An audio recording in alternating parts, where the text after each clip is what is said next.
toutes les présentations sont faites. Donc ce talk s'appelle 7 langages en 7 minutes. Bien évidemment, c'est un mensonge, c'est impossible. Mais il y aura quand même 7 langages. Par contre, je prendrai probablement moins de 7 minutes. En fait, le sujet, c'est plutôt vous partager une expérience d'apprentissage au travers de l'utilisation de langage de programmation et du coup, vous faire partager mon intérêt, mon amour, puisque maintenant ce n'est plus un mot interdit grâce à Emmanuel, mon amour de langage de programmation, mon amour de la programmation en général, mon amour du fait de parler devant des gens qui m'écoutent de manière captive, pouvoir leur imposer mes idées, non, sérieusement. Surtout de parler de voilà, la question de l'apprentissage, la question de la compréhension, et qu'est-ce que ça veut dire aujourd'hui où on a des outils qui sont censés, dans lesquels on est censé mettre notre cerveau, ou qui sont censés être des seconds cerveaux, comme certains en parlent. Voilà. Alors le but. Donc le but, on va parler de GPT. En fait, on ne va pas parler de GPT. On va parler de micro-GPT. Cette histoire commence quand... Alors, ça marche déjà plus, ce truc? C'est pas au point, la technologie. Hein. Cette histoire commence quand, il y a 4-5 mois, Andrej Karpathy poste sur le web ce magnifique tableau. Est-ce que vous savez ce que c'est? C'est du code. Ouais. C'est du code. C'est micro-GPT. Donc, c'est ChatGPT, enfin GPT, en 200 lignes de Python. Et donc, je trouve ça super intéressant. Et ce qui est super intéressant, je me dis, mais c'est génial, j'ai envie de comprendre comment marchent ces machines. J'ai envie de comprendre un peu mieux. Donc, j'ai étudié ça, j'ai étudié l'apprentissage automatique il y a longtemps, mais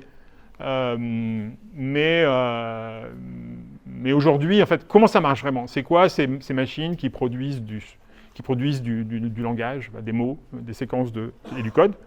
Comment ça fonctionne vraiment à l'intérieur? Ma conviction étant que on ne peut bien combattre que ce qu'on connaît bien. Et si on ne comprend pas comment ça marche, pourquoi c'est aussi efficace, quelles sont les technologies derrière, probablement qu'on n'arrivera pas à faire grand-chose contre cette espèce de vague.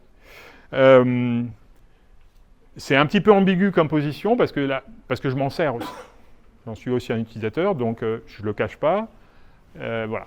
Et donc, du coup, j'essaie de comprendre un peu.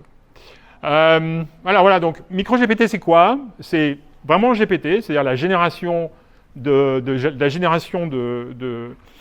texte à partir d'un modèle. Donc, c'est l'apprentissage du modèle, la partie training, et la partie inférence. Donc là, j'ai mis un exemple de run, donc de la partie Python. Et qu'est-ce que ça a à faire? Ça a à faire des prénoms.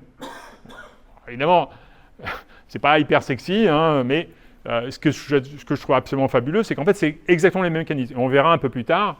C'est là où la partie où je vais vous demander de sortir du mode de digestion pour essayer de rester raccroché à ce que je veux raconter. C'est qu'est-ce que c'est que l'architecture derrière? Comment ça fonctionne, ce truc? C'est quoi les machins qui se connectent? Et donc, je me suis dit, tiens, c'est marrant, je vais le coder. Parce que pour comprendre un truc, moi, j'aime bien le coder. Je vais le coder, mais je ne vais pas le coder en un seul langage, je vais le coder en plusieurs langages, parce que sinon, c'est pas drôle. Et on verra, j'espère que je vais arriver à faire comprendre qu'il y a une raison pour laquelle le faire en plusieurs langages, c'est intéressant. Et que ça a de la valeur en termes d'apprentissage. Ça m'agace. Ça m'agace. Alors, on va parler de technique. Donc, 200 lignes de Python, en fait, c'est l'architecture des transformers, plus la partie inférence. C'est trop compliqué pour que je vous parle de techniquement qu'est-ce que ça implique dans du code, comment ça s'articule dans du code, comment coder ce truc-là. Et en fait, je me suis rendu compte que le vrai sujet qui m'intéressait vraiment et que j'avais trouvé super intéressant et passionnant et sur lequel j'ai appris énormément dans ce talk, c'est un truc qui est plus restreint, qui est en fait le cœur de la machine et qui est codé en 25 ou 30 lignes de Python. C'est de se rendre compte qu'un réseau de neurones, ce n'est jamais qu'une fonction paramétrique gigantesque avec plusieurs milliards de paramètres à l'intérieur. Et que ces paramètres sont modifiés, le principe de base. Vous modifiez les paramètres dans une matrice de poids en fonction de l'apprentissage que vous faites. Et le principe fondamental, l'idée, vraiment le mécanique qui est fondamentale au-delà de l'architecture, c'est la notion de différenciation automatique. Et donc c'est l'idée de dire que quand vous passez une fonction et donc c'est ce qu'ils appellent l'autograde. Putain, mais c'est chiant. C'est ce qu'ils appellent l'autograde, qui est l'implémentation en Python de ce mécanisme de... Et donc, c'est quoi la différenciation automatique? Tout le monde sait que c'est qu'un différentiel dans une fonction, une dérivée. Hein. Je pense que pas mal d'entre vous ont dû voir ça. Et donc, l'idée, c'est quoi? C'est que vous avez une fonction. Donc là, typiquement, vous allez faire le produit scalaire de deux vecteurs. C'est une opération qui est très courante quand on manipule des vecteurs des matrices. Et ce que vous voulez, c'est dire, à la fin, ce produit scalaire, c'est un ensemble d'opérations entre des cellules. Je fais des multiplications. À la fin, je fais une grosse addition. À la fin, j'ai un résultat. Et ce que fait, et la seule et unique chose que fait, avec toutes les guillemets qui vont bien, que fait un modèle de machine learning, c'est de calculer une différence entre ce que j'obtiens comme résultat et ce que j'attendais, et rétropropager cette différence. Et donc, rétropropager des différences finies avec un certain nombre de règles qui sont liées aux règles de différenciation dans lesquelles je ne vais pas rentrer, mais qui, grosso modo, permettent de dire, une fois que j'ai une opération, je calcule une différence de l'output, je peux repropager le différentiel, et donc ce sont des différences partielles, des dérivées partielles, c'est-à-dire que si vous avez deux entrées, vous avez une partie de la différence qui va s'appliquer à la première entrée, une partie à la deuxième entrée, et vous rétropropagez ça, et ça va vous faire vos poids. Okay. Le troisième but, j'aime beaucoup ce film, un petit peu naïf, mais le troisième but, c'est avoir du plaisir, hein, c'est dire, à mon avis, et je remercie beaucoup Manuel d'avoir ouvert la porte et d'avoir un peu débloqué ça, c'est... ce que je vais vous raconter, c'est ce que j'ai fait. J'ai eu énormément de plaisir à le faire. Ça m'a énormément intéressé. J'ai appris plein de choses. Et j'ai envie de vous dire, allez-y, faites-le. Pas forcément ça, hein, mais faites autre chose. Mais ce plaisir de coder, d'explorer les langages, d'essayer de comprendre un truc qui est compliqué, qui nous emmerde, hein, qui est en train de nous mordre les mollets, là, comme une espèce de roquet, et d'essayer de dire, non, mais en fait, ce truc-là, alors, oui, on parle de perroquet stochastique, mais en fait, ce truc-là, c'est du code. Ça n'est que du code de l'architecture. Et tout le reste, c'est du bruit marketing. Mais c'est du code intéressant. Et c'est vraiment génial, objectivement. Donc, est-ce qu'en arrivant à le comprendre, est-ce que peut-être qu'on pourrait en faire quelque chose d'utile, un vrai outil? Il y aura une deuxième partie, j'espère qu'on va y arriver, parce que j'ai beaucoup de choses à dire, où j'essaierai un peu de partager les réflexions et ce à quoi j'ai raccroché le code et cet apprentissage, en termes, pour essayer de le penser. Et qui dit penser dans le monde occidental dit généralement philosophie. Donc, quels penseurs, quelles pensées peuvent nous permettre d'essayer de comprendre ce truc-là et comment l'approcher. C'est pour ça que je parlais énormément de violence symbolique, parce que, bon, voilà. Mais j'espère que je vais arriver à vous partager. Voilà, c'est ce que je voulais raconter. Bon, je l'ai raconté. Buckle up Dorothy. Donc, on commence. Donc, la tour de Babel. Alors, je parle de 7 langages. Donc, il y aura 7 langages. J'ai fait changer la description parce qu'au départ, j'avais pensé à d'autres langages que ceux auxquels j'ai finalement fait. En particulier, j'avais dit au tout début de la description, alors ça a été fort heureusement effacé par les organisateurs, donc ça n'existe plus. Mais si vous aviez lu la description il y a un mois, je parlais d'Erlang et Prolog. Alors, il se trouve que programmer des calculs de différence finie en Erlang et en Prolog, c'est l'enfer. C'est juste, ça marche pas. Mais donc voilà. Alors, la première expérience, donc, je suis parti du Python, et c'était à Socrates Rennes, il y a 3 mois, et je me suis dit, tiens, j'ai proposé une session, on va recoder MicroGPT, et on va le faire en JavaScript, parce que c'est un langage qui est bien connu, etc. Et bon, on n'a pas été très loin, mais on a fait 2-3 thèses, un truc comme ça. Puis on a commencé à coder. Alors, si on regarde un petit peu l'idée centrale dans JavaScript, hein, et c'est vraiment, là pour le coup, le JavaScript est vraiment le décalque du Python. L'idée du calcul, vous vous souvenez du petit graphe que j'ai montré, hein, l'idée du Python JavaScript, c'est chaque nœud du calcul est une value, est une classe, est un objet. D'accord ? Donc vous allez calculer des objets, et lorsque vous faites une opération, donc par exemple ici, donc vous construisez un objet, vous allez stocker dans cet objet ses enfants, ses descendants et les gradients, qui correspondent en fait aux valeurs que vous allez accumuler, des différences que vous allez accumuler par rapport, et que vous allez vouloir propager. Et la multiplication, par exemple, c'est une multiplication. Et vous retournez un nouvel objet. Donc c'est du pur objet. C'est assez élégant, et en plus, en Python, comme vous pouvez faire de la surcharge d'opérateurs, en Python, vous avez vraiment la possibilité d'écrire l'expression de manière algébrique, enfin comme vous l'écririez sur le papier. C'est pas trop possible en JavaScript. Putain, quel enfer. Voilà, c'était pas trop possible en JavaScript. Du coup, comment ça marche après évidemment, la rétropropagation en JavaScript? Le principe, et c'est pour ça que je trouve intéressant de commencer par le JavaScript, c'est que probablement tout le monde en fait arrive à avoir l'intuition, c'est un langage qui est beaucoup plus connu.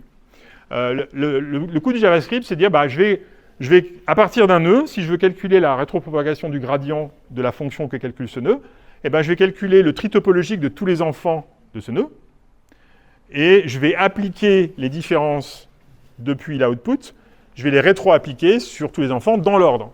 Pourquoi dans l'ordre? Parce qu'en fait, elles se propagent en cascade au travers du graphe de calcul. D'accord? D'où l'idée, on va faire un tri topologique.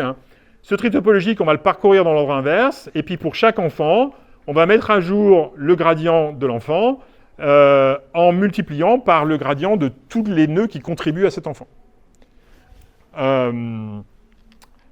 Assez simple, efficace, de bon goût, et ça nous permet de calculer une propagation. Ce qu'on constate ici dans cette propagation, c'est que un des trucs sur lesquels s'appuie Python et éventuellement JavaScript, et qui aura de l'importance plus tard, c'est que on modifie les nœuds. Quand je fais ça ici, child.grad, je modifie le nœud. Et ça, c'est un truc auquel on ne pense pas souvent. Bon, alors, on y pense maintenant parce que c'est devenu assez standard, mais vous avez de la mutation derrière. Vous modifiez une valeur. Dans des langages où vous ne pouvez pas modifier des valeurs, ça devient intéressant. Comment vous faites? Voilà. Du coup, le JavaScript, c'est agaçant. Donc là, le JavaScript, je l'ai codé quasiment 100% à la main, avec du TDD, donc en me guidant avec des tests. C'est pas du TDD très raffiné, mais c'est quand même du TDD. Ça pose des questions intéressantes, c'est comment vous test-drivez du code qui est fortement algorithmique. Là, on parle de... les papiers, c'est des dérivés partiels avec des symboles rigolos. Les architectures de transformers, il y a des probabilités, il y a des calculs, il y a du softmax, machin. Bon, c'est pas du tout évident. Du coup, comment je sais que le résultat est bon? C'est pas très clair. Donc, j'ai dû essayer d'avoir des tests un petit peu intéressants. C'était très facile à porter depuis le Python, puisque vraiment les langages se ressemblent beaucoup. C'est beaucoup moins compact que le Python. Alors là, je suis très loin des 200 lignes. Et puis, j'ai réussi à le faire marcher à la main, tout ça, tranquillement. Mais j'ai pas compris grand-chose, en fait. En fait, grosso modo, ce que j'ai fait, j'ai pris du code Python, puis je l'ai porté de manière naïve en JavaScript. Qu'est-ce que j'ai compris de l'algorithmique? Qu'est-ce que j'ai compris de la rétropropagation? Au final, pas énormément de choses. Oui, Christophe? Est-ce que tu t'es servi du code Python pour faire un oracle sur le deuxième? Alors, pas sur le JavaScript. Je me suis servi pas du code, mais du résultat, de l'output, oui. Mais pas de manière automatisée. C'était plus un peu au feeling, parce qu'en fait, les résultats, mais j'aurais pu, effectivement. Donc, la question, c'est que je ne sais pas trop pourquoi ça marche. J'ai pas eu l'intuition. Et ce process d'apprentissage, en fait, il était un peu frustrant. Donc, j'ai écrit du code, c'était cool, mais c'était un peu frustrant. Du coup, je me suis dit, bon, je vais faire avec un vrai langage. Non, c'est prétentieux. C'est juste parce qu'il se trouve que je travaille en Haskell, donc c'est beaucoup plus naturel pour moi. Donc, je dis, OK, je vais le faire en Haskell. Et là, j'ai fait un Haskell, j'ai dit, mais bon, je comprenais toujours pas très bien comment ça marche. Et donc, je dis, je vais faire du Haskell naïf, et ce qui était une très mauvaise idée. Je vais faire du Haskell dans lequel, en fait, je vais maintenir des références mutables. Donc ça, c'est le diable en Haskell. Mais ça, c'est la classe value, c'est la même qu'en JavaScript, sauf que ici, j'ai un truc rigolo qui est un IOREF de double. Donc ça fait quoi? Ça veut dire que c'est une référence mutable en faisant un effet de bord qui contient un double. Donc c'est une variable en français. Mais l'offre que là, c'est un truc compliqué. Mais je me suis dit, bon, je vais voir où ça me mène. Parce que le langage, je suis quand même plus à l'aise avec. Du coup, j'ai continué. Alors là, comment dire? Bon, donc là, je ne vous montre pas tout le code, évidemment, mais là, c'est qu'est-ce qui se passe quand j'ai une opération binaire. Donc, quand j'ai une opération binaire, il faut que je prenne les valeurs. J'ai une valeur avec ses gradients. il faut que je recrée des nouvelles variables. Donc ça, c'est ce que votre compilateur, enfin ce que votre interpréteur JavaScript ou compilateur fait en vrai. Hein. Sauf que là, j'ai dû me le taper à la main, c'était débile. Mais bon, j'ai continué quand même. Je dois créer des valeurs, je dois les lire, je dois les modifier, etc. Puis en plus, là, comme ce n'était pas assez drôle, NextTag, c'est un générateur de nombres aléatoires pour identifier les nœuds, pour pouvoir faire en sorte que l'égalité aille plus vite. Ce qui était complètement débile, parce que le truc est tellement lent que, en fait, ça ne servait à rien. Donc du coup, j'ai continué, mais bon, comme je suis un peu borné et que j'avais un peu de temps le soir. Alors, qu'est-ce que j'ai appris? Donc là, c'est pareil, cette partie-là, je l'ai codée quasiment 100% à la main, avec des tests. J'avais des bugs qui ont été fixés par Claude. À la fin, j'ai réussi à l'exécuter quand même. J'en avais un petit peu marre. Et là, du coup, qu'est-ce que j'ai appris? Je dis, ouais, porter un algorithme impératif naïvement sur un langage qui n'est pas prévu pour ça, ça ne marche pas. Voilà, vous allez me dire, bravo, Arnaud. Et Haskell, en fait, et j'ai envie de dire, c'est vrai pour tous les langages, évidemment, mais en particulier dans un langage, quand vous passez de paradigme, quand vous faites un saut de paradigme, si vous ne comprenez pas le problème, ça ne marche pas. Alors, vous allez produire du code, il va fonctionner, mais vous n'aurez rien compris. Vous allez me dire, j'enfonce des portes ouvertes. Oui, j'enfonce beaucoup de portes ouvertes dans ce talk, mais oui. Pour les profanes, tu peux rappeler un petit peu... Pardon? Pour les profanes, ouais. tu peux rappeler Haskell... Alors, Haskell, c'est un langage de programmation fonctionnel, fortement typé, pur. Pur, ça veut dire que les fonctions ne modifient jamais des valeurs. Fortement typé, ça veut dire qu'en fait, le typage a une extrême importance dans le cas, on le verra un peu plus tard. Et fonctionnel, ça veut dire que on fait des fonctions. Donc, voilà. Après, je me suis dit, bon, j'avais envie d'avoir des intuitions un peu plus fortes, de comprendre vraiment ce que je faisais. Et donc, je me suis dit, j'aime bien Force. C'est un langage... Alors, Force, c'est un langage qui date des années 50. Chuck Moore, c'est après la même époque que Lisp. C'est un langage qui a une forme... c'est un langage à pile. Un langage à pile, ça veut dire qu'en fait, toutes les opérations que vous faites, toutes les fonctions, prennent quelque chose sur une pile, font un truc, et remettent quelque chose sur la pile. Ça a son importance après. Bon, vous pouvez définir des structures, hein, on n'est quand même pas des sauvages. Et puis, donc là, ce que j'ai fait, c'est dire, bon, ok, du coup, j'ai mes nœuds de calcul, là, ça va être une structure. Hein, on reconnaît un petit peu ce qu'on avait en JavaScript. Hein, et puis, l'intuition, à force de lire des papiers, des présentations, tout ça, je me dis, l'intuition que j'ai commencé à avoir, et qui, pour le coup, était nécessaire en Force, c'est dire, oui, mais en Force, représenter des graphes, c'est compliqué, j'ai pas d'objet, j'ai pas de pointeurs, enfin, j'ai des pointeurs, mais... Et donc, il y a un truc que j'ai découvert, qui s'appelle la liste de Weingart. La liste de Weingart, c'est quoi? En fait, c'est un mot un peu prétentieux pour dire que c'est comme si on faisait le tri topologique à la volée. Donc, en fait, grosso modo, quand vous construisez le graphe, vous rajoutez les nœuds à la fin de la liste, et naturellement, les nœuds vont repointer sur la présence de la liste. Du coup, graphiquement, ça ressemble à ça. Magnifique dessin. Donc, c'est pour vous prouver que ça n'a été pas fait par une IA. C'est que, grosso modo, quand vous avez un calcul, vous allez avoir la liste qui va accumuler des nœuds. Ça, c'est la structure de nœuds. Donc, c'est une liste qui contient des structures de nœuds. Et puis, chaque nœud va à un pointeur va référencer sous la forme d'un index et pas d'un pointeur. C'est important parce que ça veut dire qu'en fait, c'est beaucoup plus efficace. Vous avez un tableau en fait, que vous allez indexer et non pas des pointeurs que vous allez devoir manipuler. Et puis là, pour le coup, les gradients, c'est des fonctions. Donc, c'est des pointeurs sur des fonctions, là, pour le coup. Et puis, quand vous voulez rétropropager le gradient, vous parcourez la liste dans l'autre sens.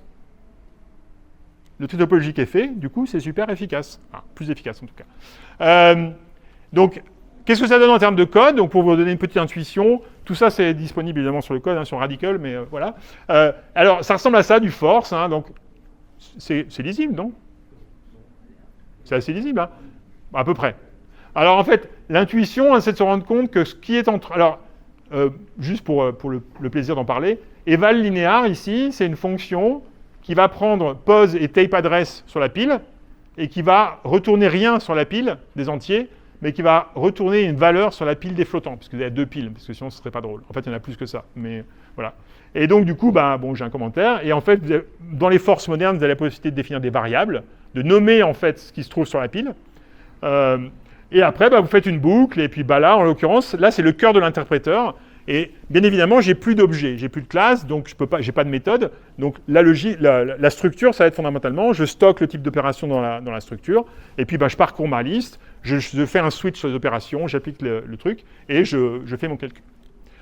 Et après, vous avez des opérations rigolotes comme fdup, qui va dupliquer en fait la liste des flottants, et donc qui va faire toutes les manipulations de liste. Le code est super rigolo. Alors pourquoi voilà, sur l'évaluation paresseuse. Alors, force, c'est très bas niveau. C'est-à-dire vous manipulez des valeurs, des piles, des machines virtuelles. Donc c'est un peu chaud, quoi. Et donc, il faut faire attention. Sauf que faire attention... alors, oui, là, pour le coup, là, j'ai fait à peu près 30% de codage manuel, et après, 70% était écrit par Claude à partir du code que j'avais fait. Grosso modo, tout le câblage du GPT était fait... parce que, bon, c'était pas la partie qui m'intéressait le plus. Force n'a pas de type. Donc des fois, ce que vous avez sur la pile, c'est un pointeur, c'est un entier, c'est un index, vous ne savez pas. Donc vous allez manipuler, des fois ça pète. Et là, si vous n'avez pas de test, si vous n'avez pas soigneusement annoté votre code, compris, ça ne marche plus. Et donc là, vous passez pour une bonne heure ou 2 heures de débugage. Merde. Pardon, excusez-moi. What? C'est moi? Moi, je te vois toujours. Ah, c'est bon. Ok. Donc, c'est vraiment très bas niveau. Ça ressemble un peu du langage assembleur. Je pense que Manu ne serait pas déboussolé devant du langage force. Mais ce n'est pas de l'assembleur quand même. Hein. Alors, c'est vraiment intéressant. C'est une machine virtuelle. Enfin, c'est du code compilé. Il y a un runtime et c'est assez différent de l'assembleur. Juste pour mieux comprendre la partie que tu fais toi et la partie que tu donnes à Claude, quand Ouais. tu dis je l'ai fait faire par Claude, tu lui donnes le contexte de tes implèmes dans tous les autres langages ou à chaque fois tu isoles les langages? Alors là, en l'occurrence, oui, je donnais le contexte des implèmes. De tous les langages? Ouais, de tout ce que j'avais au moment où j'ai fait la génération. Merci. Je vais en parler après parce que ça a des impacts rigolos. Ouais. Pour votre chemin, pour votre descente également, je vois que chaque ligne, il pointe vers un autre. Alors que dans les environnements, Non, c'est... Quand vous avez parlé des... Non, c'est la représentation, c'est ce que je représente en fait. Non, un nœud, en fait, un nœud pointe vers 2 par an, ou potentiellement vers 2, parce qu'en fait, les opérations que je fais, quand j'ai une opération, par exemple, de multiplication matricielle, en fait, c'est une séquence de multiplication. En fait, on a toujours 2 opérandes. Toute opération a 2 opérandes. Et après, le layout sous la forme d'un vecteur ou d'une matrice, il est implicite dans la structure. Il n'est pas explicité dans les dépendances. Ouais. D'accord. Donc, il y a 2 opérandes sous le grid que les objets sont des vecteurs et des matrices. Non. Alors, là, non. Là, c'est des flottes. D'accord, mais donc, du coup, en fait, vous décomposez l'opération de Oui. pression Oui. en Oui. Oui. en Oui. pression radiale. Oui. C'est ce que fait Autograde. C'est pas efficace.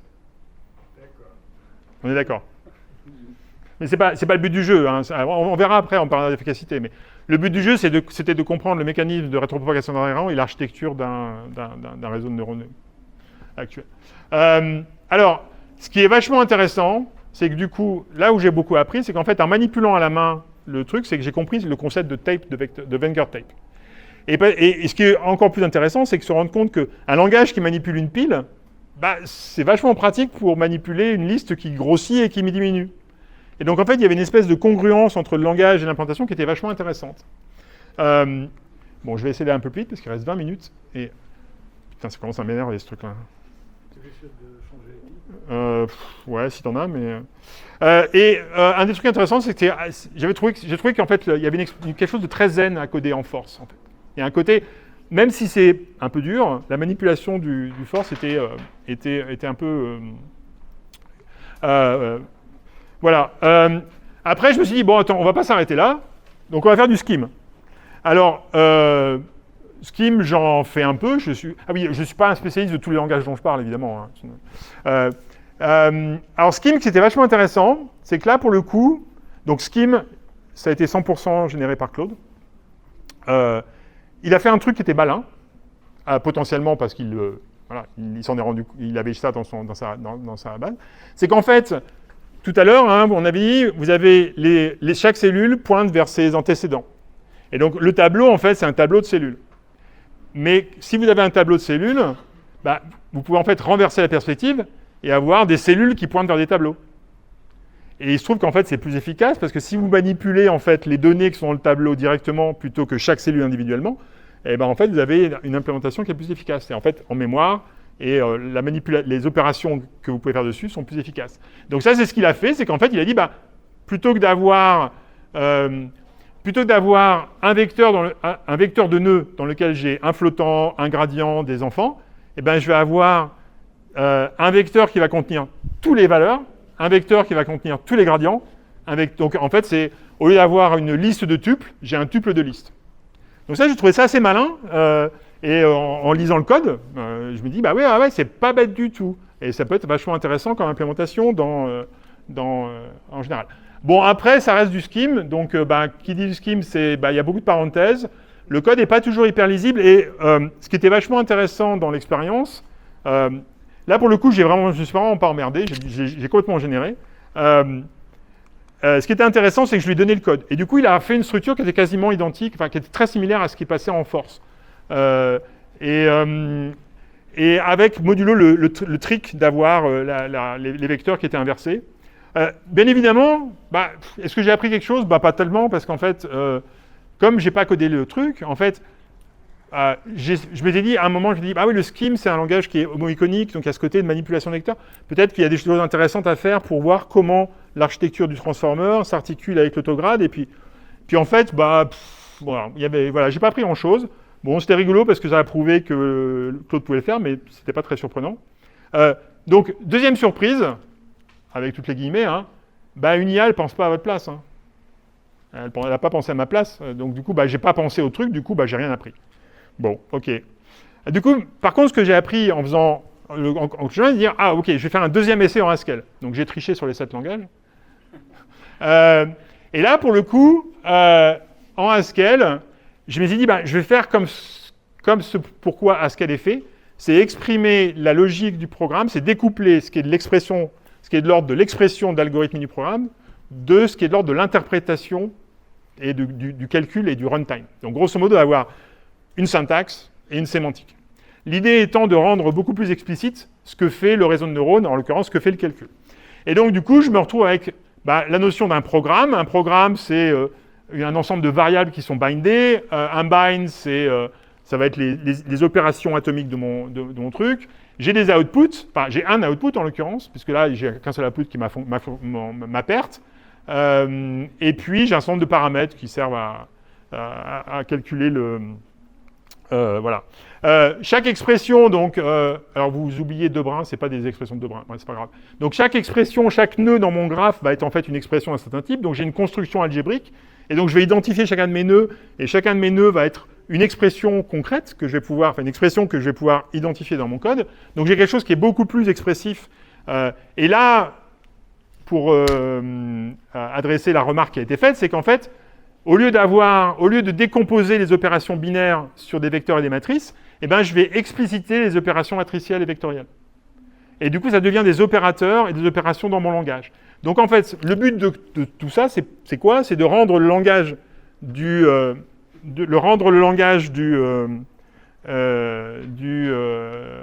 calcul beaucoup plus explicite.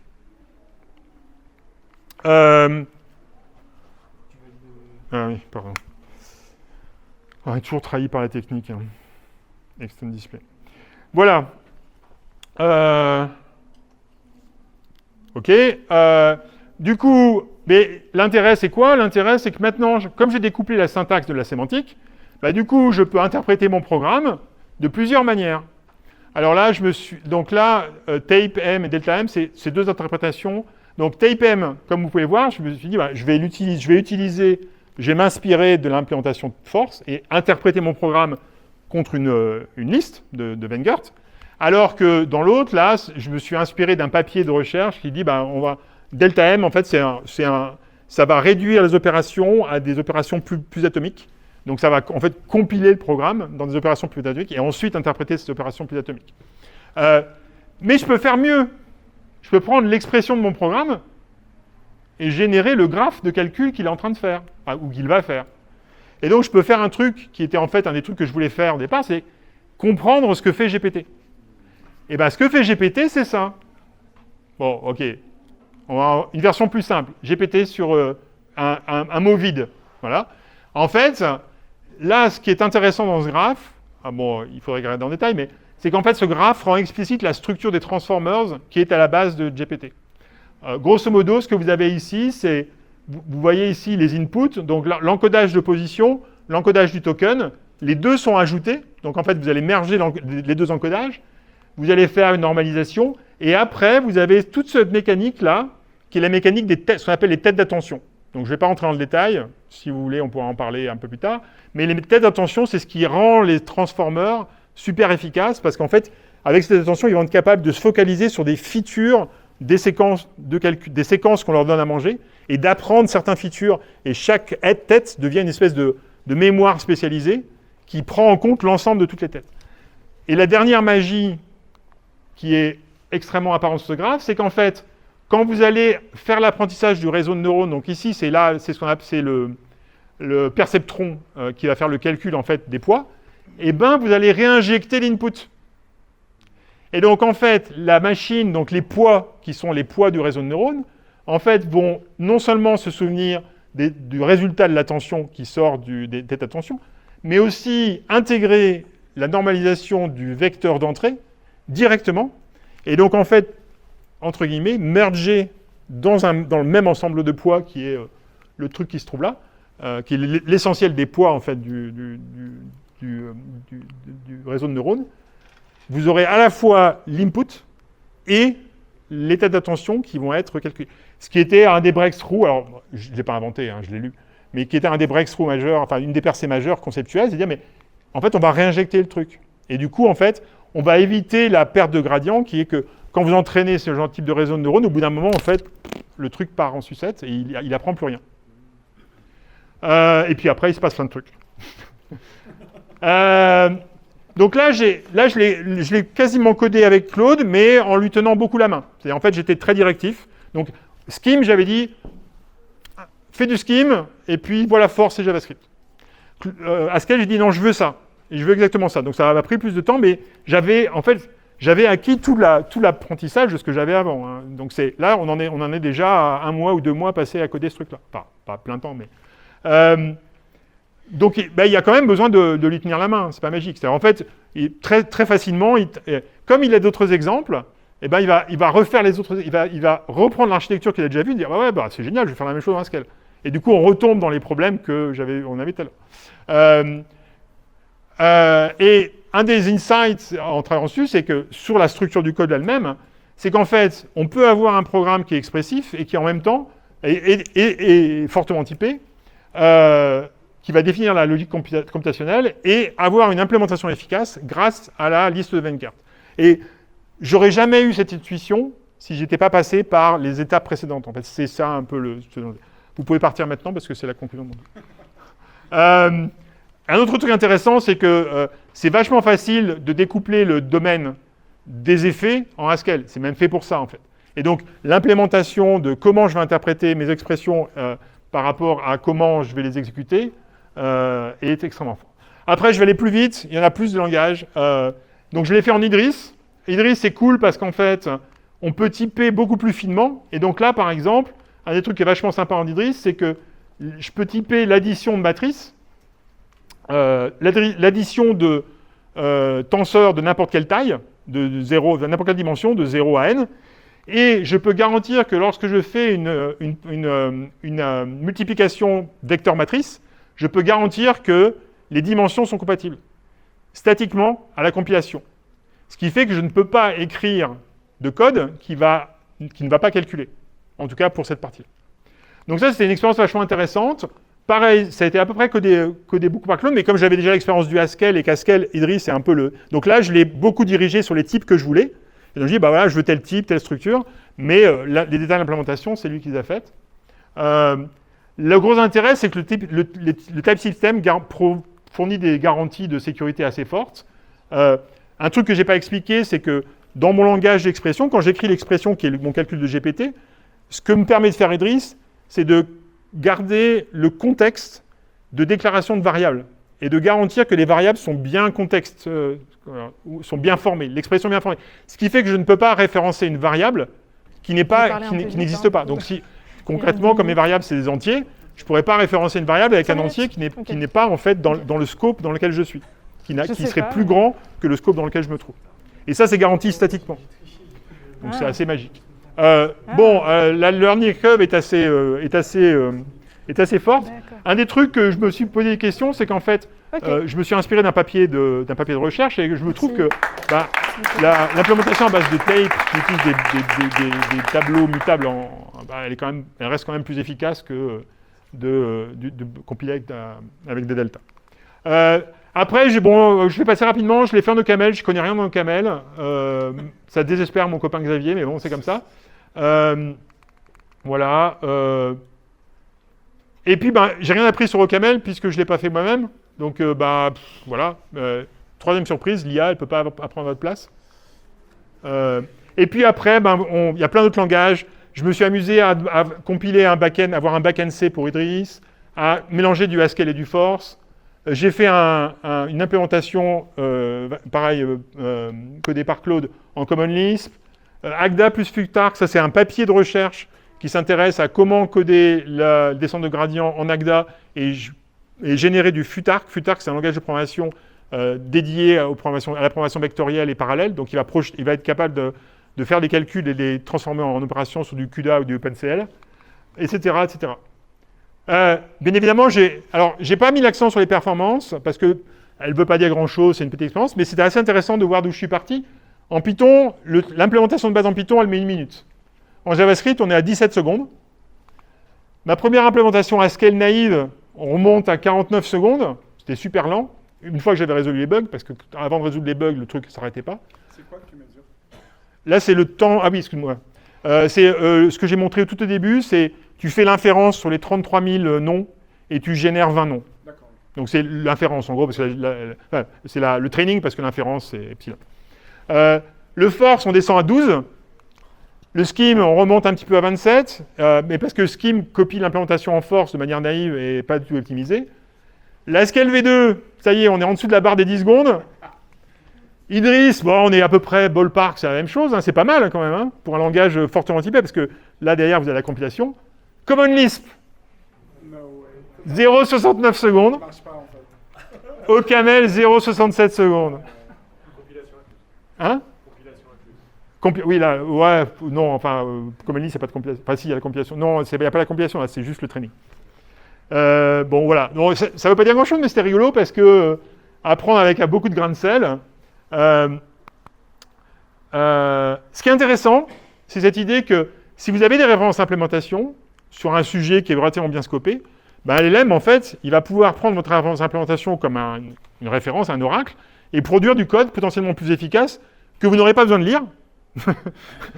Potentiellement, j'ai pas fait l'expérience en le faire en C, on pourrait le faire ensemble un peu plus tard, mais en C, je pense qu'il arriverait à générer un truc en C ou en C++, potentiellement même plus efficace, voire même en assembleur, je sais pas, sur un assembleur M2. Je la ferai pour l'année prochaine, vous revenez. Bien évidemment, au coût de maintenance. La question qu'on peut se poser, c'est que finalement, si vous avez une implémentation de référence fortement typée, sécurisée, compréhensible et très expressive, genre en Haskell ou en Idris, et en plus sur laquelle vous pouvez prouver des propriétés, donc en Idris ou en Agda, si derrière vous dites ce truc-là va me servir de référence, d'implémentation de référence, et derrière je vais venir plugger une machine qui va me produire du code efficace, qui va prendre le temps qu'il faut pour itérer sur le code pour produire un truc qui va déchirer, finalement, j'ai reconstruit un compilateur, ou un optimiseur, à base d'un truc qui n'est pas déterministe. Ce qui est assez rigolo quand même quand on y pense. Alors, il me reste 5 minutes pour parler des concepts prétentieux. Les questions que j'avais envie de me poser, c'est pourquoi on a besoin d'autant de langage, pourquoi c'est important de savoir pourquoi les choses fonctionnent, et au lieu d'avoir des boîtes noires, Et pourquoi c'est important de comprendre pourquoi les LLM fonctionnent. Donc c'est un peu des questions que j'essaie de vous poser et que j'ai essayé de fournir des éléments de réponse. Pour la première question, j'aime beaucoup ce livre. Ça s'appelle Cultures of Programming. Lisez-le après la question. Je brise ma propre règle. Cultures of Programming, en fait, c'est une histoire de la programmation dans laquelle, en fait, il va tracer l'histoire de la programmation en identifiant 5 sous-cultures de la programmation. C'était super intéressant. Et du coup, je me suis amusé de lui dire mathématiques, évidemment, Haskell, Idris. Engineering au camel, d'une certaine manière, même s'il a des racines mathématiques, il est quand même très pragmatique comme langage, ne serait-ce par le fait qu'il y a des mutations dedans, ce qui n'est pas bien, mais bon, c'est pratique. Organisationnel, une culture un peu enterprise, machin, JavaScript, ouais, c'est un bon compromis. Tout le monde comprend JavaScript, c'est facile à implémenter, c'est facile à livrer, c'est facile à gérer. C'est facile d'avoir des feuilles de sécurité dessus, donc ça fait du business. La culture hacker, clairement, Force Common Lisp, ça vient, c'est vraiment cette culture-là. Et la culture humaniste, bonne question. Je pense que Scheme et Common Lisp font aussi partie de cette culture-là. C'est une culture qui est beaucoup plus diffuse, qui est plus étendue. Il y a aussi, dans la culture humaniste, il y a la culture transhumaniste aussi. Et ça pose d'autres questions. Sur la deuxième question, moi j'ai trouvé, donc il y a deux auteurs que j'aime bien, deux références que je trouve intéressantes. Il n'y a pas beaucoup de philosophes qui ont pensé la technique, en tout cas pas au point où l'a fait Simondon, notamment sur la question de l'objet technique. Tout objet technique fait partie de la culture. Donc vous ne pouvez pas séparer en fait la culture humaine de la technique. En fait, la culture humaine est technique de part en part. Et c'était un peu, d'une certaine manière, c'est une autre manière de dire ce qu'a dit Manu ce matin sur le fait que quand vous codez avec votre corps, vous ne codez pas qu'avec votre esprit, en fait. Et donc, vous codez avec des techniques, avec des outils. Ces outils, ils ont leur importance. Putain, c'est l'enfer. C'est bon. La culture est en fait, ce que dit Simondon, c'est que l'outil, l'objet technique est un médiateur, en fait, entre les humains et le monde. Et que si vous ne comprenez pas, si vous ne pensez pas à l'objet technique, vous allez être aliéné. Et donc ça, pour moi, c'est un truc qui paraît évident, mais que je pense qu'on ne répète pas assez, c'est que c'est pas des outils, vous ne pouvez pas le faire en boîte noire. En fait. Il faut le comprendre, parce que sinon vous êtes aliéné. En fait. Et c'est la belle image du centaure inversé de Dr. Hoff, qui est de dire, au lieu d'avoir des humains qui se servent des machines pour améliorer leur existence, vous avez des machines qui se servent des humains. Dit autrement, quand vous regardez l'IA vous regarde. Et donc il y a un processus de concrétion dans lequel je n'ai pas rentré. Un autre concept qui est intéressant pour penser ça, c'est le concept de pharmacon. Pharmacon, donc, c'est un vieux mot grec qui, à l'origine, voulait dire bouc émissaire, qui désignait en fait la personne qu'on allait sacrifier lorsque les dieux n'étaient pas contents, qui a été détourné par Platon pour indiquer en fait quelque chose qui est essentiellement ambigu. Chez Platon, c'était intéressant parce que c'était une des premières technologies humaines qui était l'écriture. Une technologie de la mémoire. Et chez Platon, en fait, Platon avait une critique de l'écriture en disant, mais l'écriture, en fait, d'une certaine manière, décharge l'humain, la pensée et la mémoire, et du coup, ouvre la porte à la manipulation du langage, ouvre la porte aux sophistes. Donc, c'est tout. Après, Platon était un peu un connard, mais bon. Voilà. Et c'est un concept qui a été repris dans la philosophie moderne par Derrida, que je n'ai pas lu, que je trouve illisible, et Bernard Stiegler, qui est un peu plus lisible. Et en fait, il applique vraiment à la technologie. Donc, dans leur cas, dans le cas de Stiegler, c'était surtout des technologies au début du XXe siècle, notamment le nucléaire, des choses comme ça.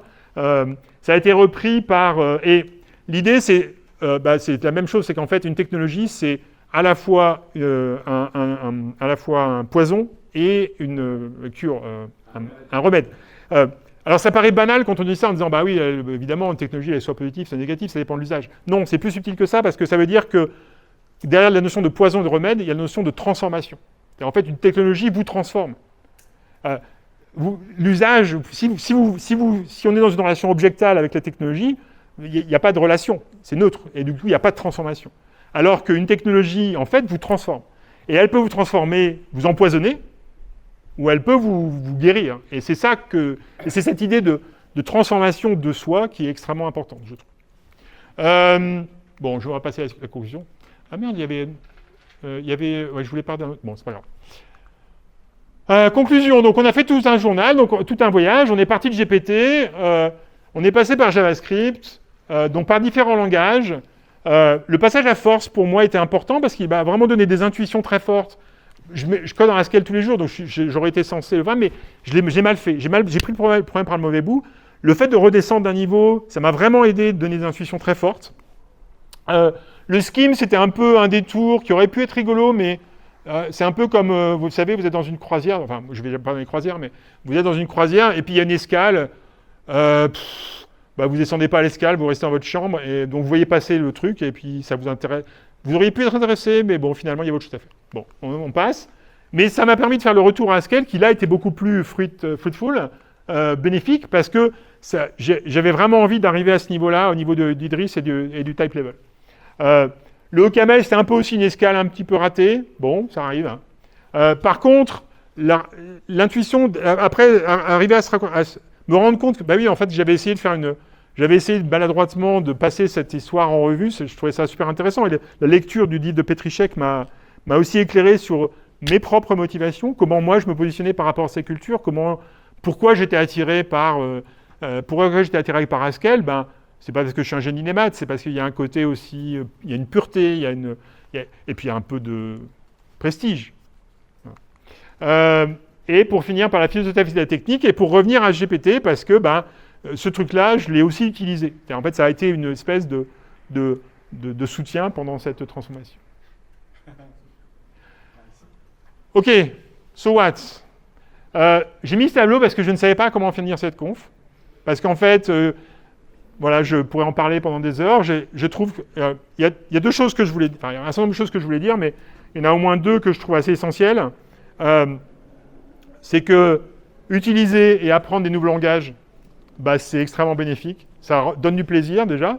Et ensuite, ça permet de comprendre un problème dans des angles différents. À un moment, il y avait un slide où j'avais le logo, le symbole de Arrival, je ne sais pas si vous voyez, Premier Contact, le film, où qui est un beau film, mais où il y a cette idée qui est en fait une espèce de déclinaison pop de l'hypothèse de Sapir-Whorf, où vous avez le langage qui modèle la pensée. C'est assez vrai d'un langage de programmation, en fait. Exprimer sa pensée dans un langage de programmation, c'est aussi un moyen de comprendre ce que vous êtes en train de faire. Et ça, je pense que ça a énormément de valeur. Et puis, j'avais une autre truc qui était... Ah oui, et le dernier truc, les LLM, c'est des outils très utiles, très dangereux. Le seul truc qu'ils ne vont pas faire pour vous, c'est qu'ils ne vont pas vivre votre vie à votre place. Ils ne vont pas expérimenter, ils ne vont pas faire l'expérience des choses à votre place. Et ça, c'est important.